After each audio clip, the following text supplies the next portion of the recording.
তার লগে আমার আগে বোঝাপড়া করা দরকার।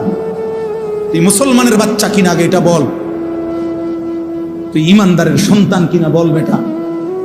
যদি তুই মুসলমানের বাচ্চা হস, আমি তোর জন্য মাথার ঘাম পায়ে ফেলে কামাই করমু, আমার এই কষ্টের উপার্জনের কিনা ফ্যান, খাট, পালং, সোফা, ফার্নিচার, বাজার সদাই, আর তুই বেঈমান সারা রাত মোবাইলে নারী দেখবি, ছবি দেখবি, কোনোদিন ফজরের নামাজ পড়বি না। এমন জানোয়ারের জন্যই আমি কামাই করলাম না। এমন হাইওয়ানের জন্য কামাই করতে বলছে কে? যার কপালে সেজদা নাই, অত মানুষ না। কেউ আমরা থাকবো না, রাজপ্রাসাদের ওই অট্টালিকায়ও মরে যাবে, জীর্ণ কুঠিরে কুড়ে ঘরে যে মরে যাবে, জীবনে যে কোনো দিন দুঃখ দেখে নাই সেও মরে যাবে, জীবনে যে কোনো দিন সুখ দেখে নাই সেও মরে যাবে, সেও মরে যাবে, চাইলেও মরে যাবে, না চাইলেও মরে যাবে। হসপিটালের আইসিইউর ভিতর থেকেও মালাকুল মৌত নিয়ে আসে, লন্ডন আর থেকে, থাইল্যান্ড থেকেও হসপিটাল থেকে বাংলাদেশের রুগীরে মৃত্যু দিয়ে দেয়। এই জন্য বন্ধু আমার, বাপ আমার, অনেক ছেলে আছো তোমরা কোনোভাবেই বুঝতে চাও না, কোনোভাবেই না। তোমাদের শাহওয়াত তোমাদেরকে বুঝাইতে চায় না, কোনোভাবেই তোমরা বুঝতে চাও না যে এই মোবাইল, এই নারী, এই ছবি, তোমাদের বন্ধুদের এই আড্ডা, এটা তোমার ভালো করে না। এই কথাটা অনেক ছেলে আছে এত পাষাণ, এত পাষাণ যে তার কলিজাটা এইভাবে আটকাইয়া ফেলছে, এই নাফরমানিটা বুঝেই না, বুঝতে কোনো কিছুতে তার ঘাড় নোয়ানো যায় না, সেজদা দেয়। হায় হায় রে বাপ, মুসলমানের বাচ্চা এত বড় শক্ত হওয়া, এত পাষাণ হওয়া, এটা তো একটা জানোয়ারের স্বভাব না।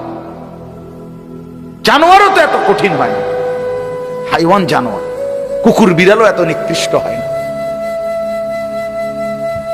আমি রীতিমতো হুজুর আমার জিন্দিগি যদি কেউ, আমার মন চায় মাঝে মধ্যে যে মানে এটা গবেষণা করি, মানে পিএইচডি করি এটার উপরে, যে একটা মুসলমানের বাচ্চা 365 দিনের এক বছরে কোনদিন ফজরের নামাজ পড়ে না, এটা কিভাবে সম্ভব? আমার এটা মন চায় যে এটার উপরে একটা কি করি, বিশ্বাস করুন, মানে এটা কিভাবে, মানে এই কেমন মানুষের বাচ্চা, এই জানোয়ার, এত বড় জানোয়ার কেমনে হইল? আরে তে এত বড় শক্ত হারামি হইল কেমনে? আমার এটা মাথার ধরে না বিশ্বাস। বহুদিন আমি কতজনের কাছে এই কথা বলছি যে ভাই আমার এটা বুঝে ধরে না, আমি এটা বুঝি না কথা এটা। আরে কি রে কয়, এটা কি ধরনের মুসলমান, এটা কি জানোয়ার? এই জানোয়ারের বাতরান দেখে, এই জানোয়ারের ঘরে ঘুমাইতে দেয় কে? তার মা কই, তার বাপ কই? হায় হায় হায় হায়, মুসলমানের বাচ্চা এত বড় অসভ্য কেমনে হইল, কেমনে হইল? আল্লাহ বলেন, আমি আল্লাহকে বাদ দিয়ে যে যেটাকে বন্ধু বানায় নিছ, সে যেন মাকড়সার ঘর বানাইছ। কি বানাইছ? মাকড়সার ঘর। ইত্তাখাযাত বাইতান, যে মাকড়সা ঘর বানালো।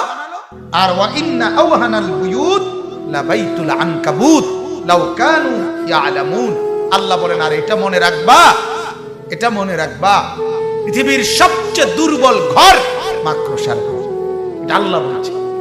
তাহলে আল্লাহকে বাদ দিয়ে 60 বছরে একটা সেজদা, একটা হালাল হারামের কোনো তোয়াক্কা করলা না, নামাজ রোজা বন্দিগির কোনো তোয়াক্কা করলা না, কিস্তি নিয়া, সুদ নিয়া, ঘুষ নিয়া, সিটারি, ধোকা, প্রতারণা, বহুভাবে দিবা নিশি মেহনত করে 60 বছরে যেই প্রাসাদ, যেই বিল্ডিং সাজাইলা, যেদিন সব রোম স্যাক দিয়া দেখলা, আর কোনো কাজ বাকি নাই, টাইলসও লাগানো শেষ, বাথরুমের বদনাড়া পর্যন্ত সেটিং করা হয়েছে, সোফা, খাট, ফার্নিচার সব ঠিক করা হয়েছে। রব্বুল আলামিন বলে, মালাকুল মউত এখনই নিয়ে আসো, যাও। এক নিমিষে 60 বছরের মেহনত উড়ায়, ঠিক না?